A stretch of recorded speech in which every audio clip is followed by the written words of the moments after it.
Inovasi, inspirasi, dan aksi, itulah kunci masa depan lingkungan yang berkelanjutan. Karena generasi kita adalah generasi hijau. Saya, Anda, dan kita semua punya kekuatan untuk ikut andil mengubah dunia menjadi lebih baik. Seperti yang sudah dilakukan oleh dua narasumber saya di program Gender and Youth kali ini, ada Mas Lutfi yang membuat Puna Indonesia dari Bogor dan Bahana yang membuat pengodopsi dari Kalimantan Barat. Kita akan tetap ngobrol-ngobrol lagi tentunya seperti apa sih Mas Lutfi Puna Indonesia yang sudah Mas Lutfi buat ini, produknya itu seperti apa?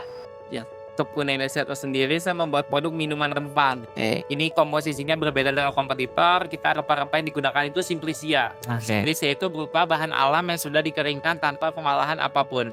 Jadi kayak misalnya kita pakai temulawak itu berkhasiat sebagai kolagoga, yaitu membantu fungsi dari empedu, dan antispasmodika itu membantu pereda kejang di perut. Jadi memang minuman rempah saya ini lebih kompleks dibanding kompetitor, tapi cita rasa yang dihasilkan tetap unik dan tidak pahit.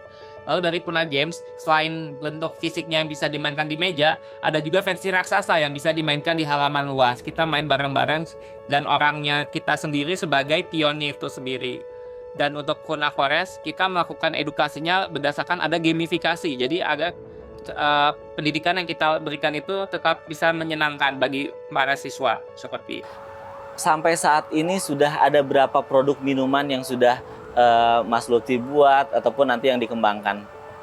Produk minuman saya ini sudah terdaftar HKI, hak kekayaan intelektual di Kemenkumham, dan sudah ada 10 varian produk. Ada Hebeken, Drastenjo, Rekusam, Penyitasam, Recayan, Cabe Puyeng, Reokan, Uyup Gepiokan, Si Putra untuk pria, Si Putri ke wanita, Si Kecil untuk for kids, anak-anak. Ada juga Si Dora, Rasela, Si Dolang ala-alang, dan Si Docang itu kayu secang. Oke, banyak banget ya ternyata. Nanti kita mungkin harus coba ya satu persatu. Ada nggak sih rencana nanti mungkin karena sudah ada di bidang F&B ini cukup lama juga, ada nggak sih rencana untuk meluncurkan produk baru untuk nantinya? Kalau rencana kita ada, tapi untuk saat ini kita berupaya untuk memiliki ruang produksi yang berstandar BPOM. Jadi kita sedang upayakan segera bisa memiliki izin edar BPOM. Nah, ceritain dong ke Sobat Hijau semua, kenapa sih harus cobain produk dari Puna Indonesia ini? Yang pertama unik, tidak pahit, rasanya nggak kuno, modern, dan tentunya ramah lingkungan. Ya itu.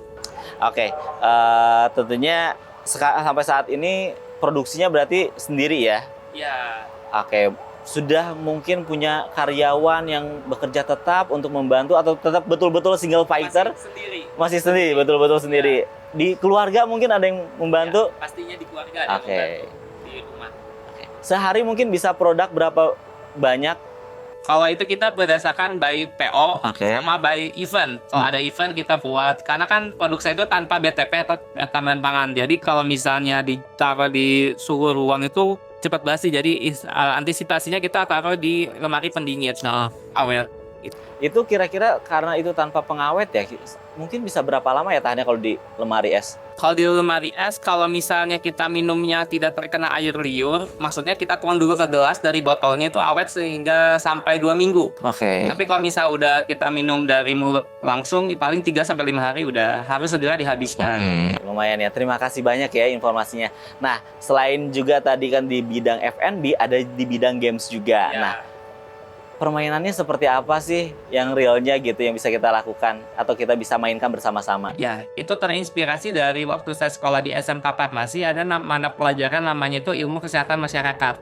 Jadi secara nggak langsung kita belajar tentang kesehatan di masyarakat di Indonesia. Kita belajar mengenai penyakit, pemberantasan PTM, penyakit tidak menular, gizi, usaha kesehatan sekolah, statistik kesehatan hingga usaha-usaha farmasi. Jadi kita dalam satu game itu sangat kompleks materinya, tetapi tetap bisa diterima oleh siswa karena materinya ringan dan menyenangkan. Tadi sendiri dijelaskan ada yang berbentuk besar. Itu seperti apa sih? Itu ukuran 3x3 meter, dadunya raksasa, jadi kita mainnya tuh dadunya dilempar. Sedangkan kitanya sendiri sebagai pionnya suku sendiri ya. Jadi nanti mainnya itu ada koin emas, ada kartu-kartu berupa alkes, alat kesehatan, PKRT, perbekalan kesehatan rumah tangga hingga kosmetika. Dan kita juga dituntut untuk bisa membangun infrastruktur. Ada 4 yang penting seperti MCK, TPS, sumber air, dan tempat ibadah. Oke, Mas Lutfi, makasih banyak ya untuk dua informasinya. Nanti kita akan bahas lagi. Mbak Hana ngobrolin tentang pengadopsi ya. Tentunya ini menjadi sebuah hal yang tidak banyak orang tahu ya untuk bisa ikut bergabung di pengadopsi. Nah, jika Sobat Hijau ataupun saya secara pribadi ingin bergabung di pengadopsi, itu seperti apa? Iya, pengadopsi ini kan program adopsi bibit mangrove. Jadi sebenarnya tidak hanya masyarakat yang ada di Ketapang, Kalimantan Barat saja yang bisa ikut, Mas. Jadi Mas yang di sini di Jakarta juga bisa ikut. Jadi kami kadang pasti akan buka dulu 1 atau 2 bulan. Itu masa anggaplah kalau produk kan ada open PO. Nah, kami juga gitu karena bibit adopsi ini tidak bisa kalau misalnya Mas masuk orderan, Mbak saya mau adopsi 2 bibit. Nggak mungkin dong 2 bibit ini yang langsung petani tanam. Jadi sistemnya klaster. Kalau misalnya memang udah 1-2 bulan itu misalnya terkumpul 200 bibit misalnya dari berbagai macam sumber adopternya, nah itu baru kami tanam. Nah waktu tanam ini juga menyesuaikan dengan musim, kapan air pasang, kapan air surut. Dan kadang kegiatan pengadopsi ini bisa diaksesnya kapan, pasti ada pengetahuannya, pasti ada informasinya dari Instagram, sosial medianya dari Pengoranger, jadi bisa dilihat di situ. Atau bahkan kami juga beberapa kali sempat melayangkan proposal karena kami pengen kalau misalnya kegiatan ini tidak hanya berhenti di adopter saja. Jadi di awal-awal itu orang masih nganggapnya mahal, 55.000 mahal menurut mereka. Jadi 1 bibit mangrove yang diadopsi, 55.000 yang dibayarkan itu nanti akan dananya digunakan untuk operasional dan juga biayanya juga akan dikasihkan ke masyarakat yang membantu, karena petani itu yang nanti akan menanam dan juga perempuan itu yang nanti akan mengenyam ekopolybag, dan juga dari biaya itu juga nanti akan kami salurkan untuk kegiatan peningkatan kapasitas baik itu dari petaninya ataupun perempuannya. Dan apa yang didapatkan dari 55.000 hasil dari adopsi itu, yang pertama bibit mangrove-nya nanti akan kami dokumentasikan dan dilengkapi dengan ekotag. Kemudian jadi Mas di situ bisa lihat namanya gitu kan.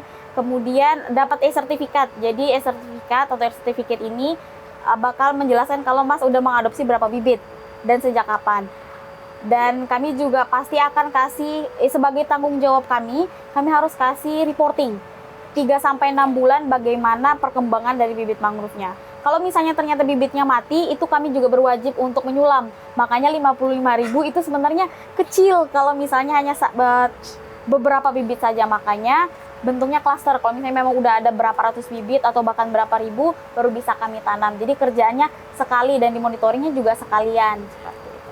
Untuk lokasi menanamnya sendiri berarti sekarang masih fokus di wilayah Kalimantan Barat? Sementara ini iya, jadi kami sebenarnya mungkin program ini bisa direplika di berbagai tempat, tapi khusus untuk sekarang pengadopsi, kami ingin pengadopsi ini jadi pilot project di kabupaten kami dulu, di desa yang mana masyarakatnya sudah pernah bekerja sama dengan kami. Saat ini lokasi yang kami tanam itu masih berada di 9,4 hektar yang rusak di lokasi pesisir itu, dan sementara itu yang kami kerjakan, dan harapannya memang kami bisa meluas lagi ke pesisir di Kabupaten Ketapang, pesisir lainnya, dan harapannya mungkin juga di wilayah Indonesia lainnya. Mbak Hana, sejauh apa sih dampak yang bisa dirasakan secara langsung, terutama untuk masyarakat yang ada di wilayah Kalimantan Barat itu sendiri? Bagi masyarakat sekitar, yang pertama mereka jadi tahu kalau mangrove itu ekosistemnya harus dilindungi. Bahwa mangrove juga kalau misalnya memang itu terjaga dan baik, kondisinya itu juga bisa menghasilkan. Karena pasti ada banyak sekali produk turunan dari situ. Kemudian masyarakat juga jadi tahu ketika ekosistem mangrove-nya rusak, apa yang mereka rasakan. Karena itu yang mereka rasakan sekarang.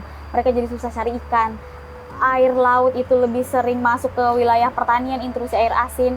Dan selain memang pengetahuan tadi, peningkatan kapasitas juga. Petani yang awalnya hanya tahu nama-nama lokal saja, kami mulai kenalkan dengan nama ilmiah. Atau bahkan mereka yang hanya tahu tanam saja tanpa tahu bagaimana cara menanam yang baik, yang efektif, kami mulai ajarkan. Oh, ada yang merumpun, ada yang berjarak, segala macam. Kemudian perempuannya juga, kebanyakan orang pasti tahu perempuan ya udah di rumah saja gitu kan, ngurus rumah tangga. Tapi ternyata ibu-ibu ini punya semangat untuk belajar. Perempuan muda juga harus diajarkan kearifan lokal biar kearifan lokal ini tidak hilang. Dan dari program ini kami seperti tadi yang saya bilang, sudah lebih dari 50 orang diberdayakan, dan ini juga adalah sedikit memberikan harapan bagi masyarakat kalau ternyata dari program restorasi mangrove itu ada peluang ekonomi alternatif yang bisa mereka dapatkan. Seperti itu. Sobat Hijau, keren banget ya apa yang sudah dilakukan oleh Mas Lutfi dan juga Mbak Hana kali ini. Tentunya inovasi dari isu lingkungan ini terus mereka buat sampai saat ini. Sobat Hijau, jangan kemana-mana, kita masih akan ngobrol dengan Mas Lutfi dan Mbak Hana, tetap di Indonesia Green TV.